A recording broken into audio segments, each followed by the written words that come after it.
I guess because I got so used to the Tom Crean era of, hey, we're Mhm. going to get 13 new guys again next year.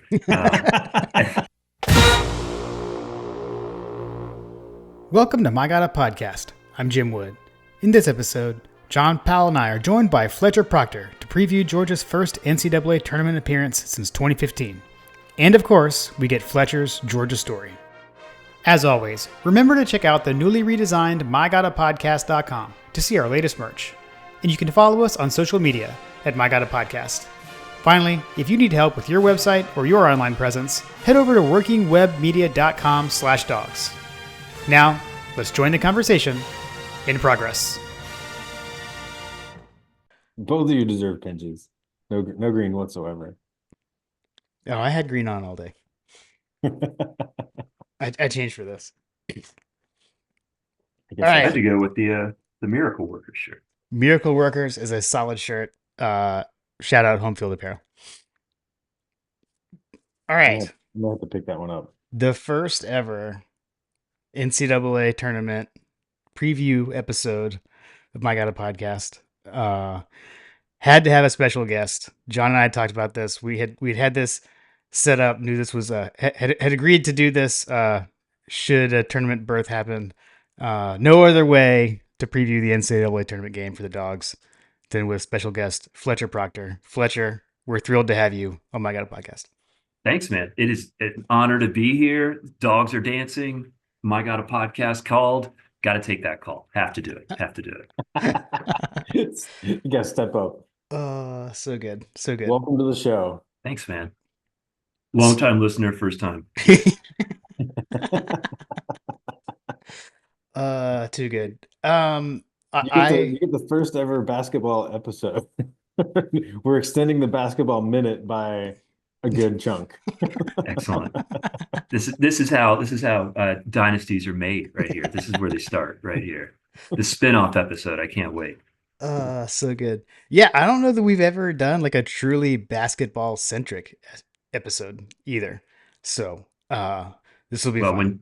when Tom Crean was there was no need for it. So Yeah. Yeah, I know. But hey, three guys here that were in school for the Herrick years. So, I feel like we have like a unique perspective of you hear all this like, "Oh, well Georgia's never been good. Georgia's never been good." And I'll always be like, "Man, you don't understand. Like when we were in college, like we were good." It's like I know it's We hard to believe, but we yeah, had football players dunking on people. it's we true. did. We did. And what's so weird is you go on Twitter and they're like, "Man, I've never seen the stag like this." And it's like, go back to 2001, go back to 2002. Like I literally saw somebody steal a headband off of Ron Slay of Tennessee. I was there when somebody punched Matt Walsh in the face when we rushed the court against Florida. It's like, don't tell me that the stag has never been like this. It has been like that. They used to open up the doors 2 hours before game time, and we would get there an hour and a half to line up outside. So literally for the 7 o'clock game, we're there at 3:30. Don't tell me that stuff has never happened before. I was there. Dude, I can't believe the things you just rattled off because I like vividly remember both of those. The guy, did you know the guy that put the Ron Slay headband on? Because I remember that. I only knew him because I sat to the, if you're looking at the court, front row to the left, Hmm. on the first row behind the basket, and he sat on the front row to the right of the basket. So I Okay. didn't know him, but it's one of those like, "What's up, man? How you doing?" Yeah, I remember that guy. I remember that guy. He was a Herrick's Hound. Yes. Shout out Herrick's Hounds. Shout out John Bateman for founding that for us back in the day. Um, yeah, I totally remember when that guy did that. Sorry, I just can't believe you brought that up. That's amazing. And then I was also there the day that Udonis Haslem flung the ball into the crowd. I don't know if he broke a kid's nose or what, but he had to apologize. These days, Haslam would have been, suspended or thrown in jail or something. But back then, it was just like he said, I'm very sorry," and that was it. That's Yeah. assault, brother. Yeah, it was. Oh man. Yeah, those were I don't know. I guess like for me, those were I guess you would those were kind of the glory days, I guess, although some of it was redacted, but whatever. I still say it happened. I So was there. yeah, it happened. We were there. It counts. I Um, remember storming the court for Tennessee. I remember that. yeah. Yeah. I remember getting there. so early because I wanted the first row seat. We were playing Kentucky. I think it was 2000. Keith Bogans was still there. So I guess it was 2002. And he and Tayshaun Prince were warming up. And I remember screaming at Tayshaun Prince as he's like trying to spin move, like, your twin sister's ugly. And it actually got to the point that he took the ball down. Bogan's like, what'd he say? And I said his twin sister's ugly. And he looked at me and was like, I thought he was, Tayshaun Prince is 6 foot. He's an alien, 6'9". He was like, that was good. Well, thank you. And then he proceeded to drop like 30 points. Right, right. Kentucky went 16-0 that year, whatever. But it was still fun. I had a good time. Oh yeah. Yeah. I mean, you're down there. Basketball is unique in that being able to actually have that interaction with those guys can happen especially pre-game back in college for sure. I think I remember same game. I think Keith Bogans yelled something back at one of my friends. So Well, he was an angry dude. Tayshaun had a little bit better sense of humor about it. Keith Bogans was just angry. He didn't like it when I yelled that you can't spell NBDL. He didn't think that was very funny. yeah, I guess he showed me with those 6 games with the Bulls. Man, too good. So yeah, so I do think it's funny how we were all like there at the same time. Somehow we didn't all cross paths. But man, we were definitely sitting right by close to each other in those games with some of those things you dropped. It's too funny. Yeah. And that's crazy to think about that time. Like, you remember all the football games, but like I will say that I remember when Herrick got kicked out, and it was just like I just remember being like, oh man, this sucks. Yeah, I mean, up until that point, it was like for me when I had what Donnan to Rick. I also had Jersa to Herrick while I was in school, but like early on, like there were probably bigger basketball moments that I experienced, than football until we got to like 2002, SEC championship. But up until that, the biggest sports moments I had experienced at Georgia were basketball. Well, what was the Jim Donnan line? It's like, I've waited 40 years to coach these guys. And then they went 8-4. Quincy threw 5 interceptions against South Carolina. Yeah. And it's like, with the exception of that, a couple months later, Herrick takes them to the playoffs or to the tournament. The next year, they go back to the tournament. And then in 2002, 2003 season, I will, until I die, say that was at least an Elite Eight squad that they pulled out. Never work with the NCAA. That's just bad news. Never do it. Just go as far as you can, and then they'll take the wins away later. Doesn't matter though. I think with Jarvis, with Jonas, with Ezra, with Damian, with Rashad Wright, with Chris Daniels, with Steve Thomas, all those guys, I mean, they could have made a run. Carmelo Anthony won the title that year. You tell me Jarvis Hayes couldn't have won the title that year? Yeah, man. Yeah. That was a stacked roster. And that is the team. Like that's my benchmark for me Yeah. is Oh that yeah. whenever I'm like, oh, could this team beat that team or whatever, so I'm always comparing it back to that. And what I loved about that team so much too was the fact that like everybody was from Georgia. Like you Oh had yeah. your 7-man rotation, all guys that grew up in Georgia. Really love that. And that's always been my thing is like, why can't we recruit Georgia better? You don't even have to get like the best guy in Georgia. Oh, we've gotten that guy. It's like we can get an Anthony Edwards. We can do that, but you gotta have more than just the one. And that's what I loved so much about that team was how many guys we were able to do that at that like similar layer. Like Rashad Wright, perfect example, right? Like he wasn't like a 5-star guy. Well, I mean, you have Jim Herrick's opening press conference when he's hired in 99, right after Rhode Island, I think, was still in the NCAA tournament with Lamar Odom. But they hired him at Georgia, and he literally said, if I can build a fence around the state of Georgia, we're going to be in the tournament for years to come. And they would have been. And it's one of those, why don't we just do that? Dennis Felton pulled my hair out. He's like, well, we can get this guy from Texas. And it's like, or you can get the guy from Atlanta, or you can get the guy from Brookwood. You can get the guy that plays at Miller Grove. How about we get those guys? Yeah. Yeah, seriously, man. Like that's it's always been mind-boggling to me that I mean, remember Georgia Tech used to be good too. back in the day. And now it's not, I feel like it's not really a thing anymore. The ACC is kind of fallen off completely, but the it is kind of mind-boggling. I always tell people like, when you're talking about kids sports and stuff like that, like there's no reason to drive more than like 3 hours outside of the city of Atlanta because there's just so much talent top to bottom in every single sport around the metro Atlanta area.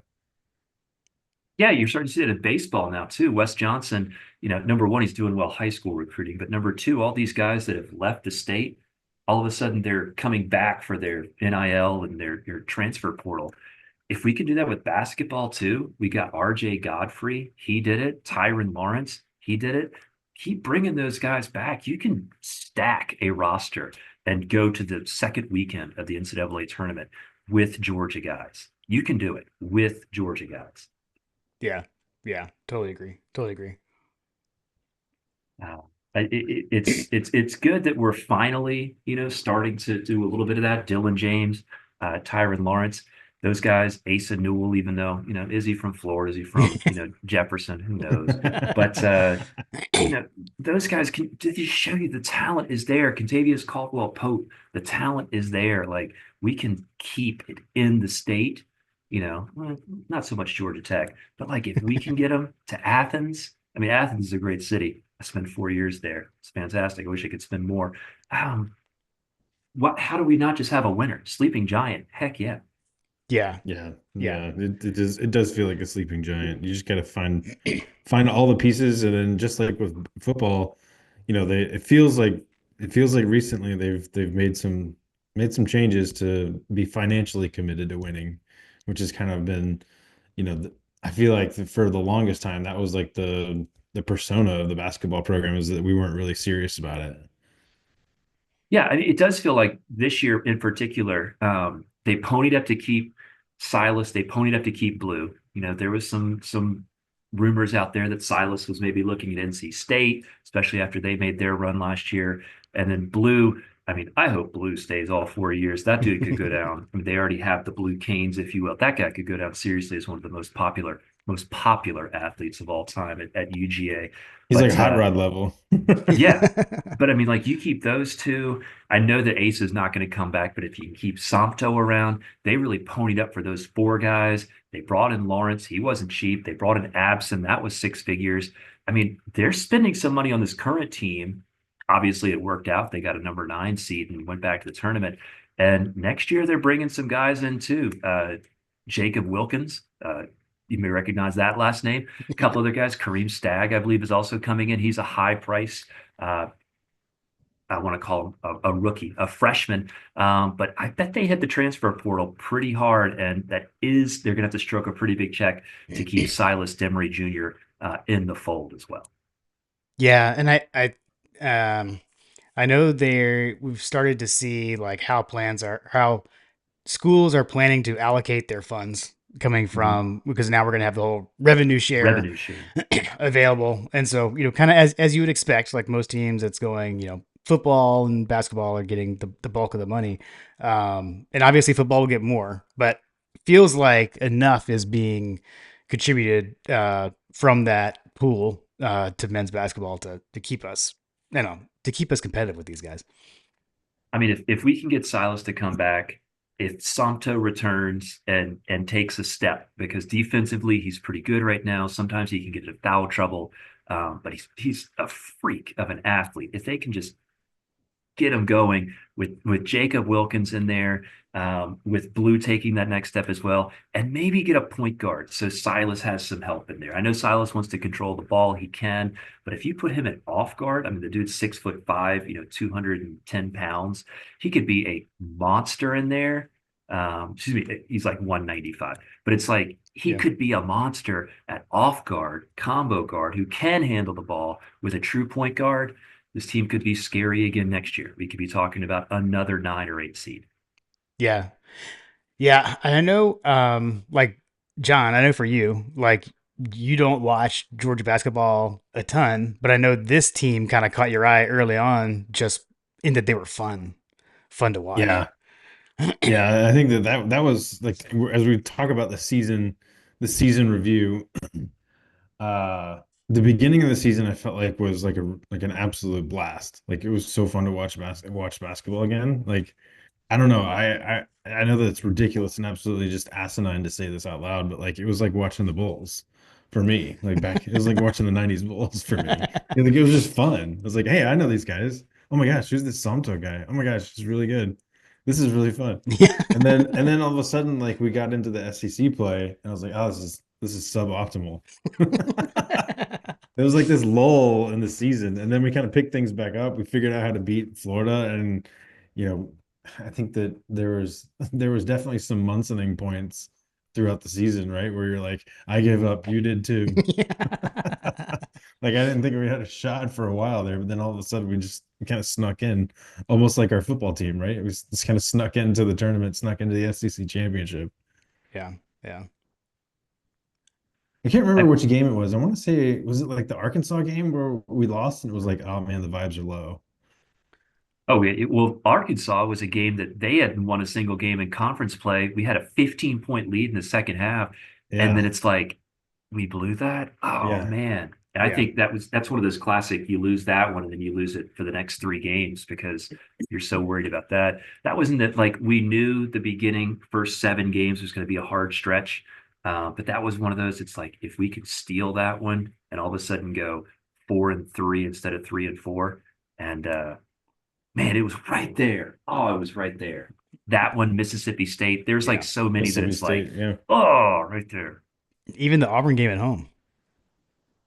Yeah, I mean that was one. Just Asa, just lay the ball in, Yeah. man. But I can't fault him. I feel like we had so many chances at the end of that game that Yeah. Rothstein even tweeted out the "Welcome to the Jungle," and it's like, not yet, friend. Yeah. They're putting time back on the clock. And I will say, whoever is working the clock for Stegman Coliseum, great job because there is no chance at all that in point 0.4 seconds, Asa managed to catch the ball, come to the ground, go back up, and try to do a finger roll. And so great job Yeah. trying to help us out. He just missed it. Uh, what is your take on like the way rosters turn over? Like again, I'll go back to like when we were in college, like the team we were talking about, right? Like those guys were there for, well, I guess Jarvis was only there for two, technically played for two, but like we got to see those guys for multiple years.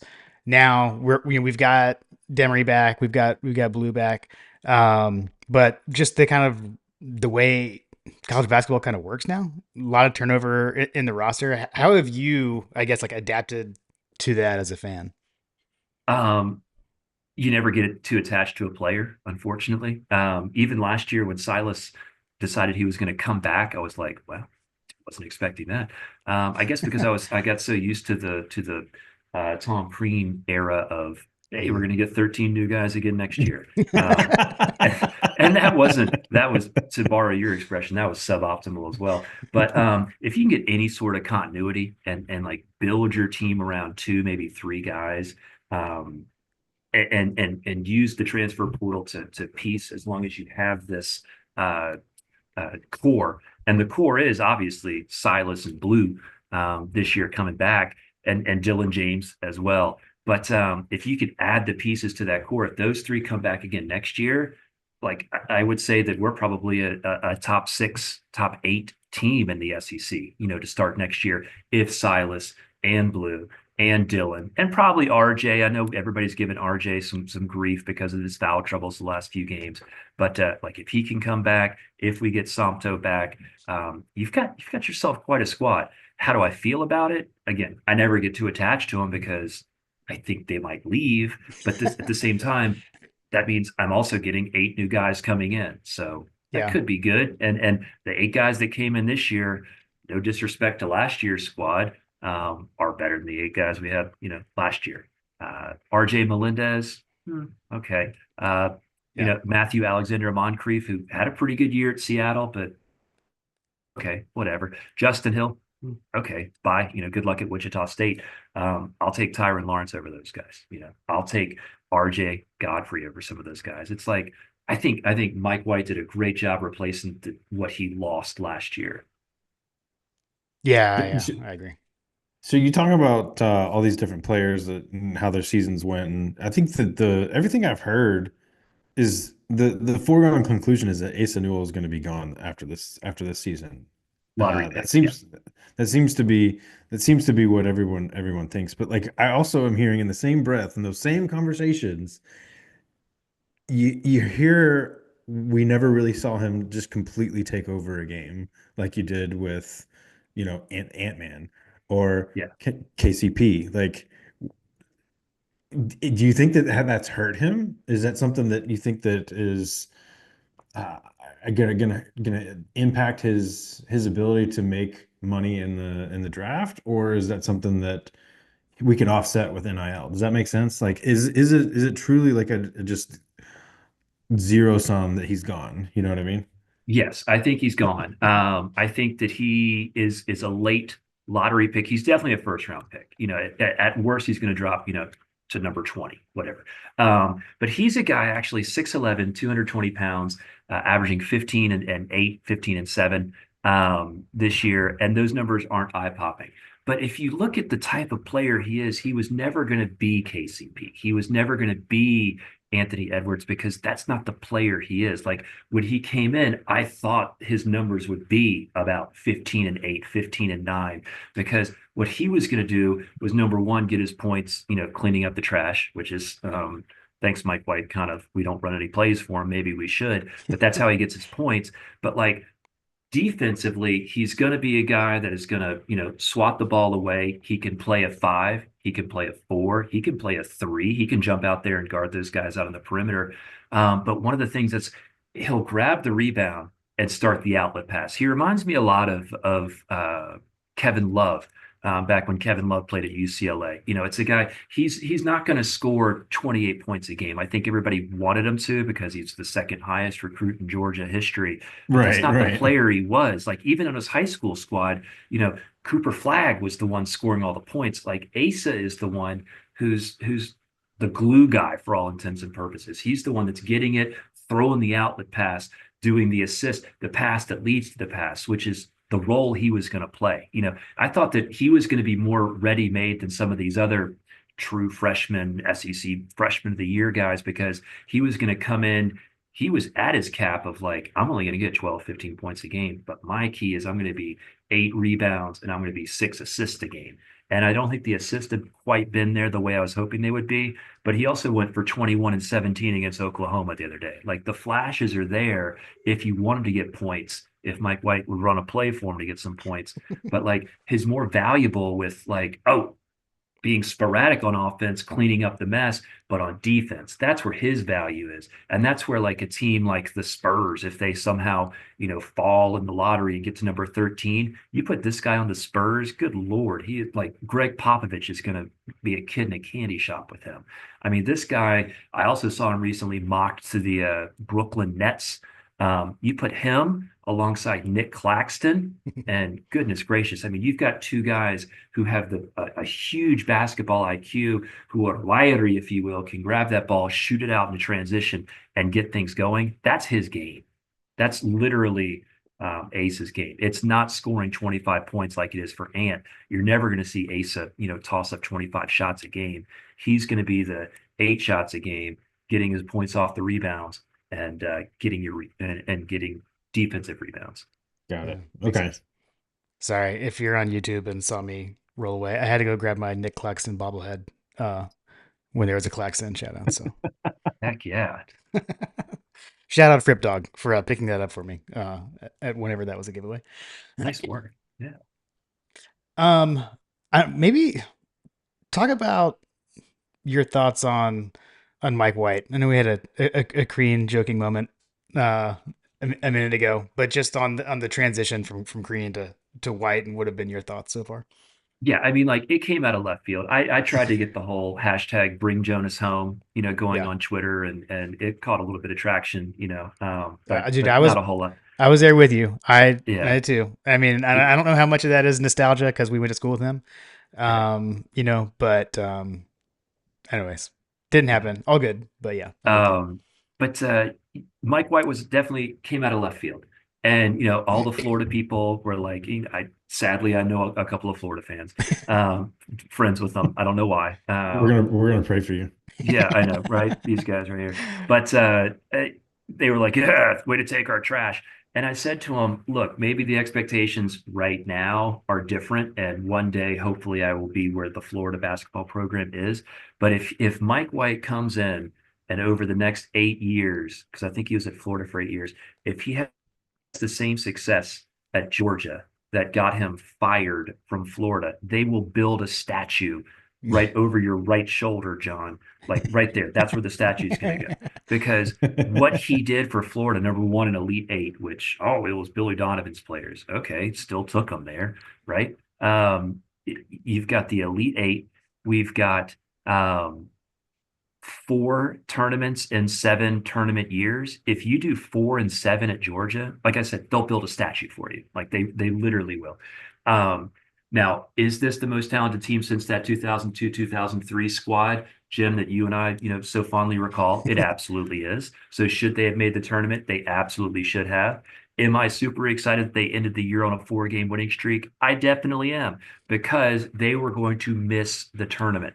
And that is awful with literally the most talented roster you've had in 20 plus years. So, like, I'm glad they rallied. I'm glad they got a 9 seed. They needed to. If Mike White had missed the tournament this year, would he have been on the hot seat? Absolutely. Would he have gotten a 4th year? Yes, let's not be ridiculous. Everybody that was saying fire Mike White, they weren't going to fire him. He was going to get his 4th year. But would he have been on the hot seat? Yes. Now he's made the tournament. And if he can bring, excuse me, Silas and Blue back, maybe Sompto back or Justin Abson back, either one of the two, will they be favorites to make a tournament again next year? Yes, they will. Does he probably need to make the tournament again next year? Probably so. But if he does, guess what? He's made it 2 years in a row. Jim Herrick had that success. Did Mark Fox? No. Did Dennis Felton? No. Did Tom Crean? Absolutely not. So will he be a little bit more comfortable? Yes. Going to give him a contract extension? I do not. Are the rumors out there that NC State and possibly Ole Miss, if they lose Beard, might come after him? If they do, they better pay all of that $5.7 million buyout. Somebody said we might reduce it. Why would we reduce it? I don't think we should. Yeah. But like, if they want to take him away and pay us that 5.7 million, excellent. Let's go hire a coach and use the rest of that money to throw at Asa Newell to probably get him to come back and say you could be number 20 overall, or you could come back and maybe be number 8 overall. That's what I was saying. Like, is there like a big difference between like being a late first round versus an early first round, just like there is in the NFL? Like, I don't know. To me, it just seems like if you've got people that are saying that he's not taking over games, like it would just be in his best interest to come back and develop a little bit more. I don't know. The only thing I worry about, John, is to get him back, to get him to turn down first round money, which he would be turning down first round money. You are taking up the entire budget to get a point guard, to get another 3-point shooter out of the transfer portal. And Yeah. is Asa Newell worth it? Maybe, but at the same time, like if we run back the team that we have this year, I think we could go from a 9 to a 7 seed. And if we lose Asa, I'd hate to lose him. But if we get a true point guard, we get a 3-point shooter, and we get maybe another big with that money that would have gone to Asa, we might be a 6 seed next year. Mm. Yeah. We could definitely make a Missouri jump. Yeah, I would. When's the last time we had like a true like sharpshooter that like you were confident when it left his hand it was going in? Ezra Williams, Amazing answer. like 2003, Ezra Williams. Uh, I wasn't, I wouldn't say DA Lane. I'd say Ezra over DA or Da Lane as we called him back in the day. Um, Da is a good guy. yeah, Da is a I good don't guy. know. I mean, I don't really want to call anybody else a quote sharpshooter. Yeah, I don't know. Sorry. It's Maybe been a maybe while. maybe Stukes got close towards the end. Okay, so 2004. Okay. Well, we're talking a 1 year difference. Okay, there Oh we go. But I don't know. When he got cooking, Jarvis was amazing. And yeah. could you imagine Jarvis on one side, Ezra on the other? I mean, those guys, they were insane. Zach Swansea, um, Yeah. Bill Humphrey. Oh, Lou Williams. How about him? Oh, wait. He never showed up. My bad. He never showed up. Well played. Well played. Oh, Always say if he had come, things might have worked with Felton, but never know. yeah. Well, we wouldn't have gotten Dollar Bill Humphrey in that case. And then who knows if we make that magical oh 08 run. That's true. Uh, That's I true. don't know. As Yeah. were you in the dome that night? I was not. No, Okay. I was at my house, um, or the house I was renting, whatever. And that was wild because I remember the first night we won, and it's like, well, obviously I'm going to wear the exact same socks and underwear the next day. And then, the game was called off, and it's like, well, I'm just going to go to sleep in the same socks and underwear. Woke up Saturday morning and we won, and it's like, well, I guess I've got to wear the same socks and underwear Saturday night. Ended up going to a wedding shower for some friends of my wife at the time, and she's like, "Are you going to change your socks?" And I said, "Like, no, I can't change the socks. I can't." She's like, "Are you going to change your underwear?" And I was like, "Does it smell?" And she goes, "A little bit." But you know what? I took it for the team, and we won that game. And I didn't change the socks or underwear the next day on Saturday when we beat Arkansas. And I was like, hey, cool. Here's the thing: I washed them, and then we blew that lead against Xavier. So that's probably my fault. It's your fault. It's your fault. I should have kept. Axe I should body have kept spray. going. You know, Axe body spray. yeah, just Uh, all over. Yeah. All right. So you just went through, maybe this is a nice little segue into something that I was going to ask you about, just the rattling off the games and the gauntlet that you have to go through in the NCAA tournament. This bracket is insane, guys. Like this is getting we're getting a little ridiculous right now. I feel like looking at the bracket. I was just pulling it up just to see like the full bracket. And man, like he can't even fit some of these things on these lines. Like, what is going on? oh, like with the playing games and everything? Yeah, like the full bracket, the 2025 men's bracket. Like Yeah. it's just crazy. Like there's too many teams. There's too many teams. Like we were joking about it. We were joking about it with the dog stats. Like the SEC tournament like didn't even matter like at all. I don't think it did. I don't think it did. I think we always knew Alabama was going to be a two. They would have had to win the whole tournament to get a one. But I think we knew Florida. I think we knew Auburn were going to be ones with Auburn, or excuse me, with Alabama and Tennessee at two. So you're probably right. It's just a sad state of affairs when the conference championship and the two revenue generating sports basically means nothing. Well, take a look at the Big Ten too. Michigan beat Wisconsin, and if anything, what Purdue, who lost to Michigan on like 2 days in the quarterfinals, they were a four. Michigan, who won the whole thing, is a five, and then Wisconsin is a three seed. It's like, what? How does that? How does that work? How does that, what is the math? What is the NCAA math involved for that decision to be made? I I will was told there say, would be no math. yeah, yeah. I was Ge- told there'd be no math. generally,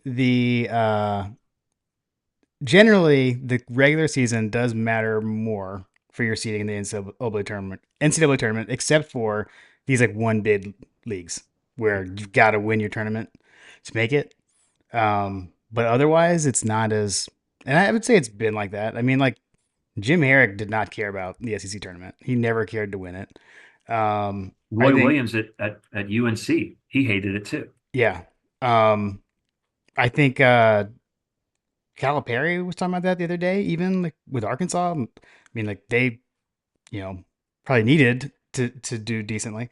But he was talking that way heading in. So I don't know. A lot of coaches, they would rather get the time off and get rested for the NCAA tournament than go deep in a conference tournament. Yeah, And save the legs for yeah, sure. yeah. And kind of rest on the laurels of the resume you've built up during the during the regular season. Again, unless you need some kind of run, like North Carolina or something.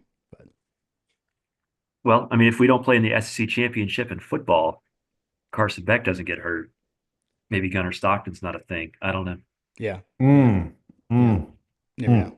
never know. Yeah, there's too Um, many. What's the guy from There's Duke, too many Cooper teams. Flag? He got hurt too. That's what So I was it's gonna like, say. I yeah, was like, there's just too many games because then you saw that other kid get hurt. Like, I don't know. Get off. This is where Jim says, "Get off my that's lawn." what I say. This is the JP's get off my lawn segment. That's okay. It is. I mean, just look at this bracket, man. This is insane. This is worse than watching a child's baseball bracket tournament on the weekend. This is crazy. Yeah, I mean, it changed was it was when there was some form of conference realignment and like some conferences realigned and made multiple conferences, and that's how we ended up with the whole first four thing because they didn't want to change the number of automatic, or they had to increase the number of automatic qualifiers because there were more Yeah, conferences, but then they didn't want to reduce the number of at-large bids. So that's how we ended up with where we're the at now. This first four. The first this four. monstrosity. I will say I was that was my whole thing heading into like the last weekend of the season. So like heading into that Vanderbilt game, it was like felt comfortable we were in the tournament, but wanted to win one more game somewhere, either that Vanderbilt game or first game of SEC tournament to basically skip Dayton. Try to not Yeah, have to go to Dayton. So yeah, and because if mission you accomplished. if you make the first four but lose, you know, you don't even make the dance. You don't make it to Thursday. Like, do you even get to count that? I mean, we would have counted, Oh yeah, obviously, because it's been 10 years. But yeah. like, do you even get to count that? I mean, I doubt UNC, if they lose to who do they play tomorrow? San Diego State. I doubt they're gonna count it if they lose. But they may not even put it up on the screen. They may be like, we only start counting things when it's the Sweet 16. I don't know. Yeah. Yeah. Yeah, who knows? Who knows? They're one of those. Um, all right. What I guess like I just want to talk a little bit more about this team and kind of like on the fun aspect of it Yeah, a yeah. bit. Just thinking like and again like for the with the turnover and everything. Like how quickly or maybe even like what do you do like heading into a season? Like were you already all in on like so I'll say like compare off of like myself. Like first game, or I had seen some of the social media stuff or whatever, but then it was like first game, I was like, ooh, this Samto guy. Like I like him. But like Yeah. honestly, it wasn't even really until like the first game. Like, or are you like in there and you know about these guys ahead of time, or are you somewhat kind of like that even? I mean, like you always wonder how it's going to be. It's almost like fantasy football in a way. Like I don't know how they're going to be together. Yeah. Um, but like, do I when I see that we signed Dakota LaFew and Deshane Montgomery, it's like I remember them from last year, Mount St. Mary's, when especially when LaFew scored like 30 points on us, and Yeah. it's like, ooh, I'm glad he's on our side now. But it's like I remember Tyron Lawrence. I think it's more just like, am I a sicko that goes and like watches tape of them at their previous school? Yes, I am. But I also am a sicko, and I watch the high school football stuff, which I'm sure those highlight tapes on Huddle are really indicative of how they're going to play for Kirby Smart. But yeah, like Justin Abson, I absolutely was watching App State tape, and I'm not ashamed to admit that. What else am I going to do? Like when my daughter's at dance practice and I'm like waiting for hip hop, fourth graders hip hop class to end. Like I'm watching Justin Abson tape at App State. Yeah, heck yeah. That's amazing. I love that. All But right. uh, but no, I'm not a complete sicko.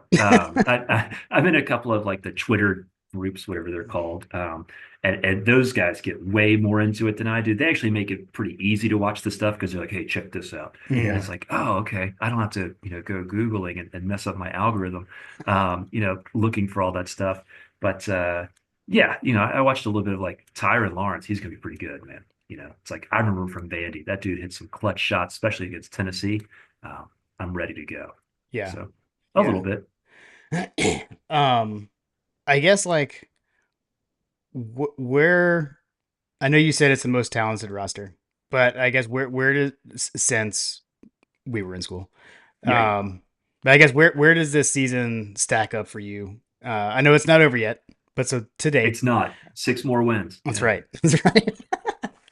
But so where I guess where does this team kind of stack up for you? Not necessarily even in like the best team or whatever, or you could go that way too. But I'm more of kind of like a Okay. in the fields guy. Yeah, yeah. I'd like. I mean, that one team. When Trey and Travis announced they were coming back for their sophomore year, and Hmm. Mark Fox, got up on the podium and was like, "God bless you, Trey." Um, that team was so much fun. I liked the Trey Tompkins. I liked the Travis Leslie. That was right before Contavious Caldwell Pope. Oh, I wish he had been there. Yeah. I think Yeah, Dustin that Ware would was have been on that crazy. team. Gerald Robinson Jr. was on that team.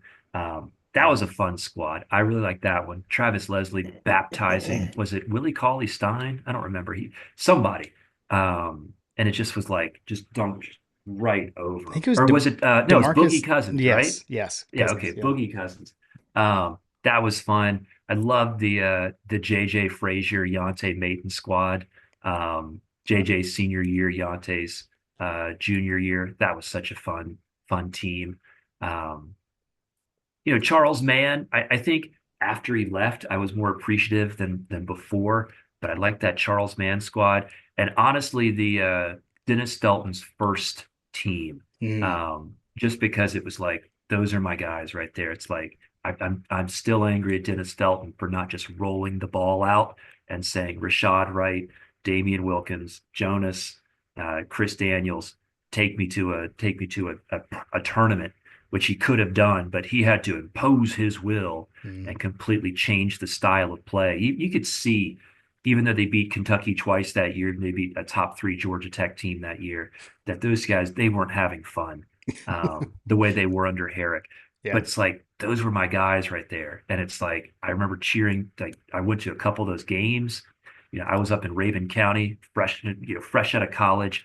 So I was like driving down 441, stopping at the Steg, a couple times a week, knowing I had to be back to be on the air at like 5 a.m. the next morning. But it's like, it's worth it. I watched it beat Arkansas one time. Uh, that was a fun squad. I like that 2003, 2004 team just because of what they ultimately did. So those are Yeah. probably my favorite teams. Okay. Okay. Cool. Cool. Sadly, it's just moments. You know what I mean? Yeah. It's not full teams just because we haven't had a lot of success. So it's moments. It's when Travis Leslie went over Boogie Cousins.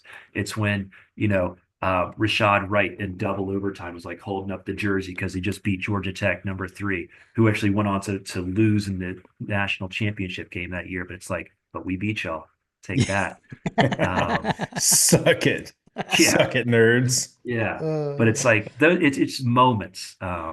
Hopefully, we'll have more moments over the next couple of weeks. But just moments that are like, yes, that's it right there. Blue yep. Cane shot against Florida a couple weeks back. That moment right there I was changed the just about to season. say we killed their hopes of the regular season title. Yeah, we did. Mike White once again keeping Florida out of an SEC title. That's right. That's right. Uh, we were down in Athens last weekend. Made it to that Vanderbilt game. That was my first time back at the Steg in a long time. Also Okay. for Kim, even longer. Lily had never been to a Georgia basketball game. Or sorry, there. Okay. We had seen them play away. We had seen them up here. She actually saw Anthony Edwards play up when Nice. they played an exhibition against Charlotte. So, anyways, but Lily was on a mission. She wanted to secure a blue cane. She did not secure one of the blue canes while we were there. So came away a little empty handed from that, but we did get to see a dog's win in this Steg, so that was fun. Hey, Yeah. Did she get a picture of Spike though? Oh no! Like, and the funny thing about it was like they were kind of like two uh seats or like sets of seats that I had kind of like gotten down to when we were looking. And like basically if we had chosen the other seats, we would have Uh-huh. had like Spike by us like the whole time. I was like, Oh, that's ah, we bought that's the wrong seats. amazing. Yeah.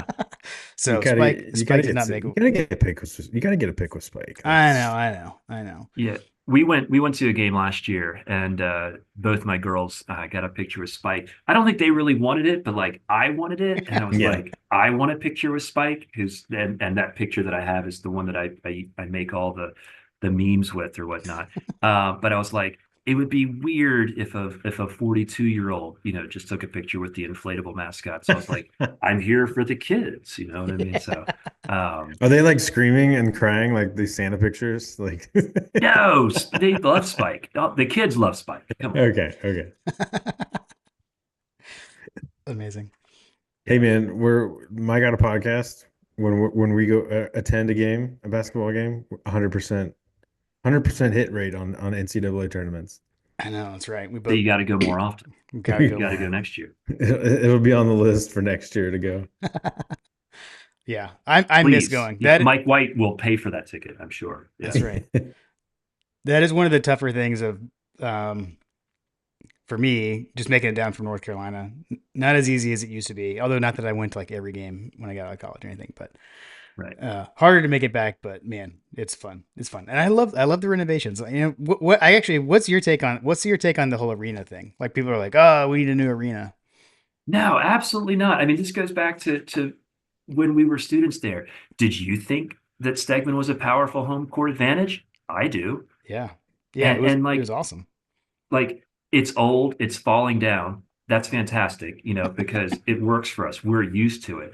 I mean, if you take a step back, go back and look at Maryland. Like, what was it Cole Fieldhouse where the Terps used to play back in the day with like Juan Dixon and all those guys, Lonnie Baxter Mm. and Steve Blake? It was like Cole Fieldhouse is a dump, but they were winning, and so Cole Fieldhouse was one of the greatest home court advantages. Have you ever been to Cameron Indoor? Talk about dump. That place is so dark you can barely see the person sitting next to you. But oh yeah, the team's really good. The students who are future doctors and senators and lawyers, are covered in body paint, screaming, all in synchronized cheer, which is kind of creepy if you think about it. But it's like that place is a dump, but because the team plays well and the students get into it, oh, Cameron Indoor is the greatest home court advantage in all of college basketball. It's not. The place is awful. If you go on like a tour and just walk through it, you're just like, "Ah, really? Like this place right here? Stegman is the same way. People think it's a dump, but if we are winning, just go back and look at some of the games with the fans holding up those blue canes. The fans are into it. That place is amazing. And everything that they've done as far as renovations, they've really brightened it. It's not dark like it used to be. Hmm. The glass on the outside is actually quite pretty. They've done great stuff with the video boards. People are making fun of the court. I think the court's great. Standing Bulldog, like, come on now. The coloring, whatever. I've gotten used to it though. Get used to it. You're only there watching it one game a year. The people who care about it are the fans. And if we like it, kick rocks, Auburn. Sorry you don't like it. Yeah, I only don't like it when it interacts with the TV broadcast, making it look like it's a sepia, old Western style or something like Yeah. that. I think that's more on the broadcast I, lighting or something. Maybe I blame I the don't know. SEC network. Yeah. It's I, their fault. I'm with you. I'm with you. I want to double down on the exterior glass, Yeah. which we can see in John's background. I mean, what a He's great oh, I thought he was there right now. Is yeah, he not there? we're, live we're coming to you live. live But from you were Stegman Coliseum. outside, like in Athens. He's Like that guy camping hasn't out. moved. He's He's in camping mid-step. out for tickets to the tournament. But yeah, that's something that I was like being like lame old person at the game last weekend, like explaining to my daughter, like, you see, we were still outside when I back in my day, like this was still Right. outside, like the door was over there, like it opens up the concourse so much more. It's made a huge difference. So I don't know. The new seats are great. They're newish seats. It's not like the old wooden ones Yeah. they had when we were at school. Yeah. So yeah, I mean, I like don't it's a good Coliseum. Now, if you build one downtown where the Classic Center is, like I don't think it would hold as many people. Maybe it's new or whatever. But know. it's like if you can build a practice facility, and the practice facility is not that old, that's what they, care about. If you make the amenities, that's what these student athletes care about. Oh, look how new the court is. They don't really care about that. They want all the stuff that they do on a regular basis, the practice facility, the locker rooms, all that stuff is new. It's fine. It's not a recruiting disadvantage. Anybody that says that, shut up. I mean, especially in this day and age, like, shut up, kid. Here's your $5,000 check. Right. I mean, it's like they're good, man. For everything I've seen, all those behind the scenes videos they're shooting in their locker rooms are fantastic. Yeah. I mean, like, they're great. Their practice facility, top notch. Like that stuff is almost brand new. Like they don't, the seats that I'm not going to sit in are kind of old. Kirby Smart doesn't seem to mind it when he's sitting courtside. Yeah. Yeah. Yeah. Very true. Very true. And also, can we talk for a second about like when you and I went, they used to give us these like t-shirts right here. Um, Like this one right here, like this is from 2002, like Heck this yeah. shirt. It's Look at basic. It just that. says Georgia basketball on it. That's the giveaway. These days, like they're getting spike slippers. They're getting like the mini inflatable things. It's like, can I do that? Like I've literally sent, tweets where it's like, can I buy that somewhere, please? Oh Like yeah, I've asked. the giveaways they give away now to the students, Yeah, like they're insane. How come they didn't like we just got like a piece of Papa John's pizza when I was there. That was it. yeah, and like a Yeah. and then like that T-shirt is probably like double X or triple extra large or something. I'm Yeah, pretty well, if you sure. got it, because sometimes like they'd put them over the seats, and Oh it's yeah, like, some of the place folks would come in and be like, "I'm going to take these 7 shirts," and it's like, "That's my shirt, man." right, right. I'm pretty sure now, like if the shirt that's sitting out like doesn't fit you, you can go and like exchange it for your size or something. I saw one time I was at a game and I These saw kids are like so soft. students going back to a table like exchanging their shirts. I was like, what is going on here? How are we exchanging shirts? Yeah, I was like, you don't just have to wear the double XL like I do for the rest of my life. Erroneous. Like because I still like I actually I have a couple that I do like to pull out for certain games or whatever. Although I will say this year I didn't, so maybe I need to just keep not doing this. I will often go and rummage through my Herrick's Hound stack of shirts. I've got one that says it just says beat Florida, Yeah, and I'll yeah. wear that when we play Florida. And I didn't this year, and we beat them. So maybe I need to not wear that T-shirt. So Ooh, interesting. Interesting. yeah. I used to wear the beat Florida shirt that I got from the Georgia women's soccer game. Oh, But I nice. wore that to the Georgia Florida basketball game, and we won. And I was like, well, I got to wear this forever. Yeah. Um, Yeah. and I don't know whatever happened to that shirt. It's no longer with us. And I also remember they used to do the jersey giveaways, but they were for kids 12 and under.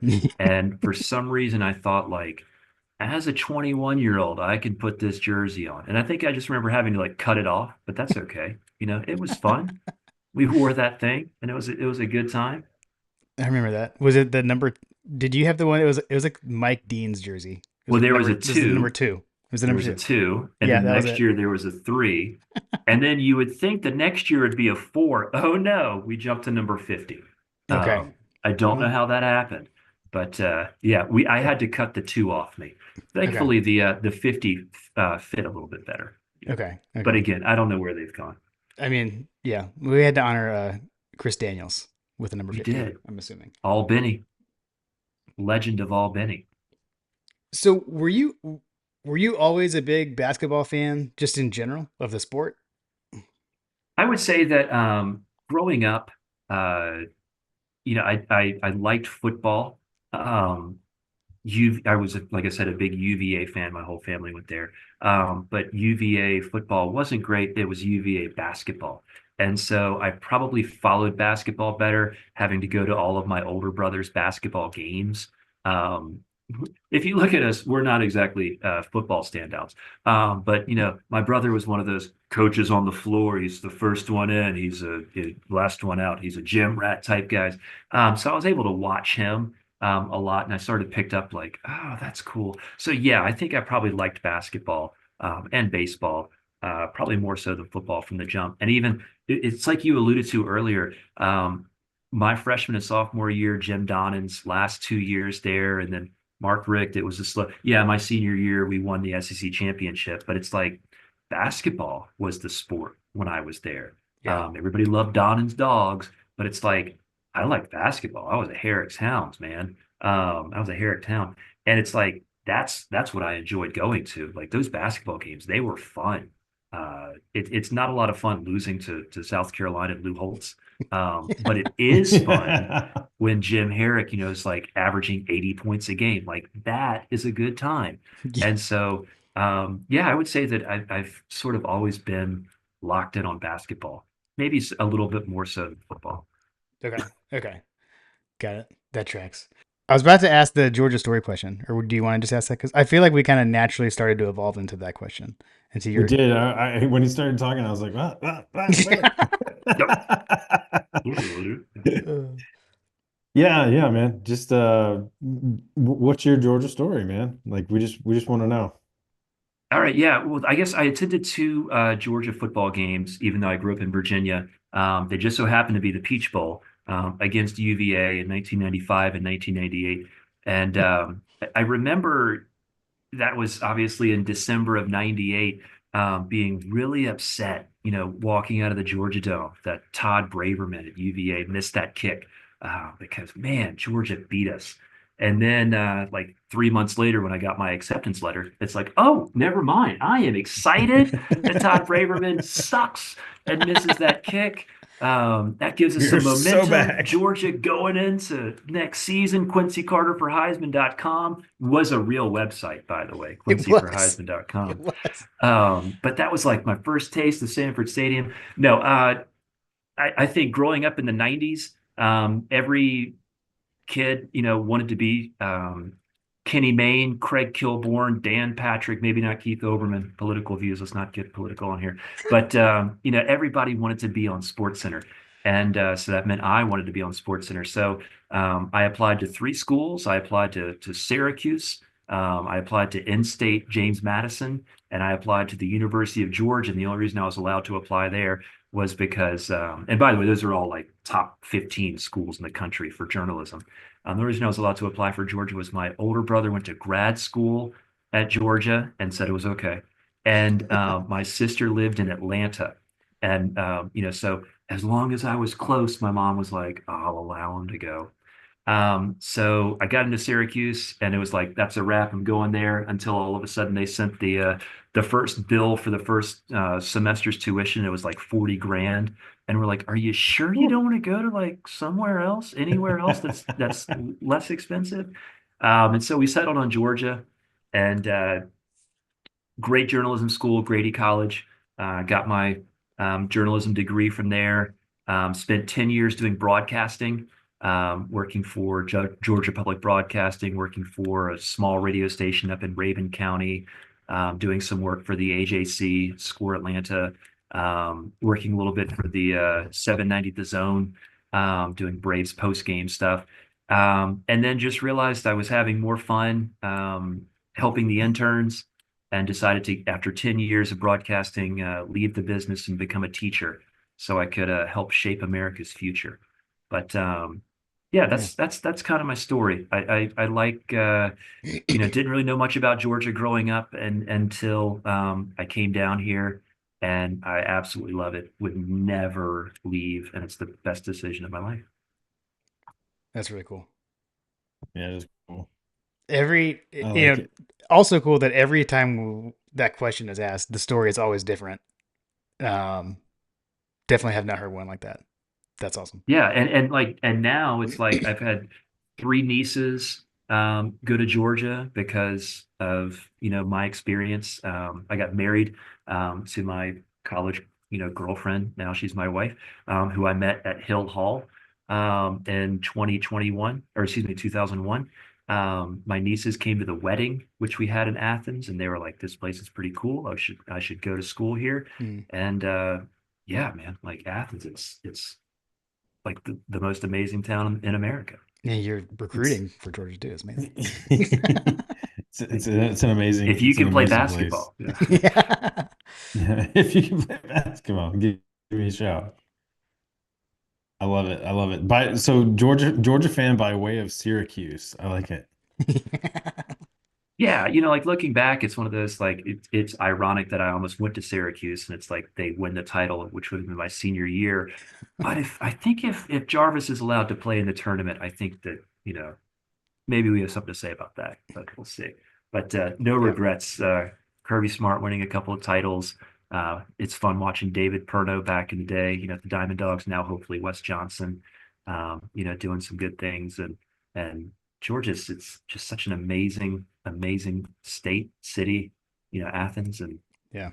why wouldn't you want to go there? What what was all the connections to Virginia though? Like you said I'm from Virginia. Yeah. you're from Virginia? Okay. Yeah. Yeah. That like my whole family went to UVA. So four brothers and Okay. sisters. I don't want to call myself the black sheep because I went to Georgia, but they're all like, "Don't you want to be a UVA, guy?" And I was like, they don't have a good journalism school, you know. I was pretty locked in, you know, at 17 years old, I knew what I wanted to do, which obviously now I'm no longer doing. So clearly I made the right choice. What brought everybody down to Rabin? No, that was just my first job out of college. Okay, okay. And so I started working at Raven County, and it was kind of cool. I did the play-by-play for the Raven County Wildcats, and my play-by-play partner was John Miller. His nickname was the Iron Wrinkle, and it was pretty cool. John and I were doing the coaches show. I'd been down there for maybe like 2 months, 3 months, and I pull in and we go to interview the high school football coach, and he's like, "You just graduated from Georgia?" And I was like, "I did." He's like, "You might know my son." And I was like, "Okay, you know, there's only 30,000 undergrads. What's your 30,000, yeah. son's name?" And he's like, "My son, Kirby." And I was like, "Kirby Smart?" And he's like, "Yeah." He's like, "No, I never met him personally, but that was kind of cool." You know, Sonny Smart was the head coach of Raven County when I was there, and the quarterbacks coach was George Bobo. You know, so we were yelling like "Run the ball, Bobo." You know, back to the high school days of Raven County. But you know, they were pretty cool. And then I used to also do a pick'em show on the radio, and on the show were Scott and Kent Warner. Kent, of course, is the dad of Charlie Warner, and so I literally knew Charlie Warner when he was like this tall before he, you know, became 6'7", is now in the Falcons. So that was pretty cool too. Yeah, it's crazy. That is crazy. Good time, good times. That's right. Sonny Smart asked you if you knew his kid. I mean, there's only like 36,000 people that go to school there. Like, what's his name? Maybe we went to the dining hall together. And he's like, Kirby. I was like, no, I never knew a guy named Kirby. Sorry. Yeah. We didn't run in the same circles. That's right. You know? That's right. Yeah, yeah. Let's see. He was he I was he over there. left. I was over here. I say yeah. It's only because he left right before you got there. Yeah. Oh, that's exactly what Obviously, it would have been best buds. Yeah, we clearly would have been friends. Absolutely. I overlapped with him Let's for see, one Florida. semester. I don't remember ever seeing him anywhere. Yeah. But used to see Champ. I don't remember ever seeing Kirby. I had a class with Boss Bailey, Oh, and that was nice. kind of cool. And then Tim Wansley was in another one of my class. I remember Tim Wansley used to just literally like look up highlights of himself, and I was like, "Hey, man, I know we're doing this project together. Are you feeling like doing anything? No, you're not. You're just gonna look at your highlights. Okay, that's cool." And then I remember Boss Bailey was there, and we had a professor, and I guess it was Boss had missed a big tackle against Tennessee, and the professor was like giving him crap about it, and it's like, you realize Boss Bailey's like 6'5", like 260, like he could destroy you. And he's like, "Oh, he's not going to do anything." And I was like, I wouldn't risk You it. could definitely Like, block a field goal. that's a gamble. Like, I don't think I'd want to risk that. Yeah. It's a He's bold not going to do strategy, anything. Cotton. Yeah. See if that works out for you. Oh man. I guess we could we talked about the bracket or JP. We had JP's get off my lawn bracket moment, but Yeah. Yeah. Fletcher, how do you feel about where we sit? So the bracket. Let's go back to Selection Sunday yesterday. Oh, back on track. All right. Yeah. Yeah. Bracket comes out. Bracket comes out. How are you feeling when you see the dog's name, taking into account like where we fell? I sort of figured we would be playing in the Houston bracket, just based on all the mocks that were out there, or the bracketologies, whatever you want to call them, the mock brackets. Yeah. Gonzaga was a bit of a shock. I was thinking they would be more like a 6 or a 7 seed.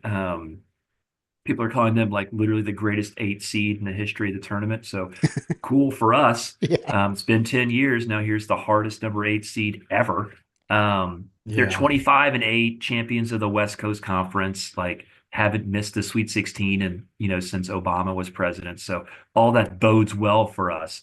But in all seriousness, it's like, I don't want to say I'm just happy to be here, because I definitely want to win. I wish we had kind of dropped to a 10 seed, because I think a 2 is easier to beat than a 1, obviously. Do I think we can beat Gonzaga? I absolutely do. They score most of their points in the paint, in the interior. They're not great shooting from the outside. And what do we do well defensively? We have bodies, okay? Whether it's Santos Cyril, who, can block up to 5 shots a game like he did against like Oklahoma a couple weeks ago. We have Asa Newell, who's good defensively. We've got Justin Abson. We've got RJ Godfrey, who seems to just be willing to commit 5 fouls before he checks out. But it's like we have bodies on the inside that could conceivably go against these guys. Who's their tallest player? Graham Ike. He's only 6'9". We've got guys that are 6'11". I think that could match up well for us. Hmm. Graham Ike's going to get, about 17 points a game. But if we can just force them to take difficult shots on the inside, knowing that they're not going to do well shooting from the outside, what's our Achilles heel? Perimeter defense. Yeah. Do we have a chance? We absolutely have a chance. And then we will absolutely lose to Houston. But I'm very excited about the fact that we could make the second round. And I do think that that is a like real chance of us winning against Gonzaga. I mean, if you take a look at they are, with the exception of Auburn, the oldest team in the history of college basketball. Khalif Battle, I think, was in school when we were there. He's been at Butler, he's been at Temple, he's been at Arkansas, he's been at Gonzaga, he was at Temple for this is his 6th year. The dude was born in the year 2000, so literally when we were in college, he was born. He's been playing forever. He's 24 years old, 22, 22, 21, 22. Their whole lineup is in their like mid 20s. So it's like, what are we doing here? We're the youngest team in the SEC, but I still think we're athletic. I still think we can take it to them, and they can't shoot from the outside. That's our weakness.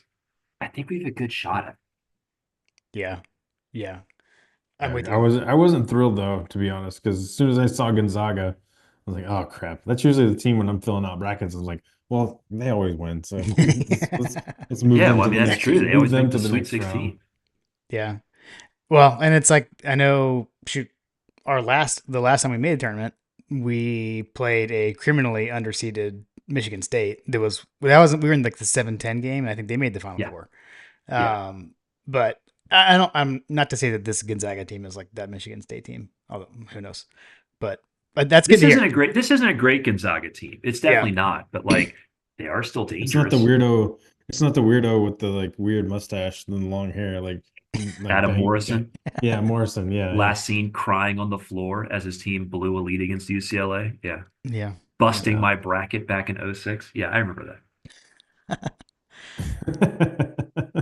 I had to go double check the history of playing these guys because I remembered playing them before. I've seen us play them twice. Apparently, we lost. I don't know, I don't know why it's not counting as. Oh, I bet this game must have been vacated. It's not counting it because we beat them twice, but I guess we're not counting it. So we beat them neutral site in 2002 Yep. in Atlanta, and then we beat them again in 2006. We played them in Duluth at like the Gwinnett Arena. I went to that. I was at that game. I was at that game. I went to both of those games. I think I So remember that game. I think Eunice Idrisi had like a bunch of points in that game. I know. I think I Man, he was could have there. been the blocking Moroccan. Yeah. That dude was great. And uh, that if I remember that game, it was like so quiet. And I would like literally shout for him and he would just shake his head like, stop it. Stop it. I Do remember not cheer for me. the main thing I remember was Mike Mercer had like a crazy dunk in that game, and Oh, Mike Mercer. And I remember like Rick Majerus actually was the color commentator on the broadcast for that game. I remember he had a nice call of that. He like compared him to Dominique or something. Yeah, well, Mike Mercer, I that's about where the comparisons to Dominique stop, hopefully, Yeah. for Dominique's sake. But Yeah. that dude, he was scary athletic. Could you imagine if Lou Williams had actually shown up? Like that team, that AAU team they used to have, Oh yeah. Lou Williams, Mike Mercer, and Bill Humphrey, like that must have been an insane squad. Yeah. You know, Yeah. I don't Yeah. think they all went to the same. I know that Lou went to South Gwinnett. I don't think that's where Bill Humphrey went, but it's like that AAU team that they had, was it the Atlantic Celtics or whatever? I bet they were insane. Yeah. Yeah. I'm sure. I'm sure. No, but that's good. You know, for football games, I've usually got my stuff where I just like pull all here's the stuff for the opponent, etc. Didn't Yeah, yeah. have that. So honestly, That helps me because that has you're right in the perimeter shooting. Like that's been our issue lately is defending that. Yep. So if that's not like their main strength, that does make me feel better. I mean, like their best 3-point shooter is Nolan Hickman, 21 years old, by the way. He's the spring chicken of the bunch. But he's averaging like 43%, but he's only made like, a handful, maybe like one per game. So it's not like he's a huge threat, averaging maybe 9 point, yeah, 9 points a game, a little less than 10 points a game. So it's not like he's going to go crazy from the outside. Nolan Hickman, their best chance at a 3-point shooter. Ryan Nimhard, um, again, he's 6 foot tall. He's gonna go to the basket though. And these guards that they have, they're undersized compared to our guys. Like Blue Kane and Silas Demery are both like 6'4", 6'5". We've got size. We can D these guys up. We can make life difficult for them, especially if they can't hit from the outside. I think, I hope. They're Yeah. going to try to get us into foul trouble. Hopefully, we have enough bodies that we can keep rotating him in and out. And maybe Santos Cyril, maybe this is the game where we actually kill somebody, when they go inside. Because I'm just waiting for him, to just, you know, Thor, hammer of Thor, drop it down on somebody because it's coming eventually. Yeah. Um, Yeah. and maybe it's this game. Who knows? Could be. I will say, should we get past Gonzaga, Georgia has never lost to a number one seed in the NCAA tournament. Fun fact. Let's see. Hold on. Purdue, 95, Mm-hmm. and St. John's in 83. Was it Am I thinking of somebody else? no, I think you're right. Or what in 83 or was it Carolina? Was Carolina not a one? Maybe it was St. John's. I don't know. I know we beat a one seed in both those tournaments. I thought it was St. John. I See, thought this is Carolina was the two. I oh thought okay. we were a, I thought Okay. we were a four and beat the one and then beat the two. I There could okay. be wrong No, that's probably right. That's probably right. because that was like Mullen and all them, right? Chris Mullen. Yeah. Yeah. I think he Yeah. was. I think they Yeah. were the one. Okay. Okay. Yeah, yeah, yeah. But yeah, so But that's my little fun fact. Even all though it right, so didn't have all Oregon. the background facts with it, but Yeah, and like, it and is we it's a we true still statement. owe Houston for that 83. That should have been us. That's Darn it, right. could have been us. Um, but yeah, no, Houston. I think they're good, and because I can't pick Duke and I can't pick Florida, just because I can't, I have to pick Houston to win it all. We know Tennessee's not going to make the Final Four history, and Auburn is just I can't There it do Auburn. is. I think Tom Izzo gets them, but yeah. So if Florida can't win and I can't have Florida win, and please heavens no Duke can't have them. Well, I'm rooting against Duke, for all those Georgia football, Duke basketball fans. Take that, join the Georgia Bulldog squad. We're taking over. I have to go with Houston, so Yeah. that's who I'm going to pick, Okay. Okay. I assuming they can get by a very cagey Georgia Bulldogs in the second round. That's right. That's right. I haven't. Yeah, I haven't. Have you guys filled out your brackets yet? I haven't. I have not even filled one out yet, personally. I no, I part of the bracket question was me pulling up the bracket so that I could print, so I could try to print one out, but there's very clearly no size, not enough space. This bracket's too big. But you guys still print them out, right? Like you don't, That's what I'm saying. I was going to print it out. yeah, like you have to print it out and then carry it around in your back pocket with a highlighter and a red pen because I the mean, highlighter is if you get it right and the red pen is if you get it wrong. how else Exactly. does one do that? Some people are like, oh, let's do it all on the computer. And it's like, then I've got to pull up my phone and it's like, I don't know. Whereas I always carry it in my back pocket. It's right there. It's That's right right. there. These people Like, live who'd you like pick to win? I don't know. savages. Let me look. It's like origami. It's like, it's fine. There it is. I made a duck. Now it's my bracket. There it is.